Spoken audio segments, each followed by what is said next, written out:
ഒരു മാസത്തെ ക്ഷേമ പെൻഷൻ ബുധനാഴ്ച മുതൽ വിതരണം ചെയ്യും. 900 കോടി രൂപ ധനവകുപ്പ് അനുവദിച്ചു.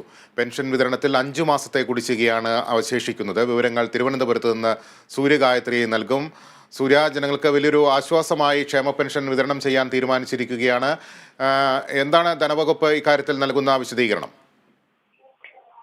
ലിബീഷ്, ധനവകുപ്പ് 900 കോടി രൂപയാണ് ഇപ്പോൾ അനുവദിച്ചിരിക്കുന്നത്. ബുധനാഴ്ച മുതൽ ക്ഷേമ പെൻഷൻ വിതരണം തുടങ്ങുമെന്നും അറിയിച്ചിട്ടുണ്ട്. ഒരു മാസത്തെ ക്ഷേമ പെൻഷനാണ് ബുധനാഴ്ച മുതൽ വിതരണം ചെയ്യുക.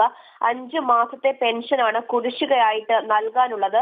മസ്റ്ററിംഗ് പൂർത്തിയാക്കി അർഹരായ എല്ലാവർക്കും ക്ഷേമ പെൻഷൻ നൽകുമെന്നാണ് ധനവകുപ്പിൽ നിന്ന് ലഭിക്കുന്ന വിവരം. ഈ 18,253 കോടി രൂപ കേന്ദ്ര സർക്കാർ കടമെടുക്കാനുള്ള അനുമതി സംസ്ഥാന സർക്കാരിന് നൽകിയിട്ടുണ്ട്. അതേ തുടർന്നാണ് ക്ഷേമ പെൻഷൻ വിതരണം ഇപ്പോൾ ആരംഭിക്കാൻ പോകുന്നത്. ഈ പെൻഷൻ മുടങ്ങിപ്പോയ സാഹചര്യമൊക്കെ തന്നെ തെരഞ്ഞെടുപ്പ് സമയത്ത് പാർട്ടിയെ വലിയ രീതിയിൽ പ്രതിരോധത്തിലാക്കിയെന്ന കണ്ടെത്തലിൽ സർക്കാർ എത്തുന്ന സാഹചര്യം ഉണ്ടായിരുന്നു.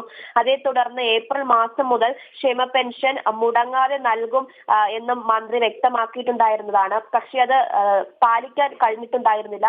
എന്തായാലും ഒരു മാസത്തെ ക്ഷേമ പെൻഷനാണ് ഇപ്പോൾ ബുധനാഴ്ച മുതൽ വിതരണം ചെയ്യാൻ പോകുന്നത്. ലിബീഷ്. ശരി സൂര്യ.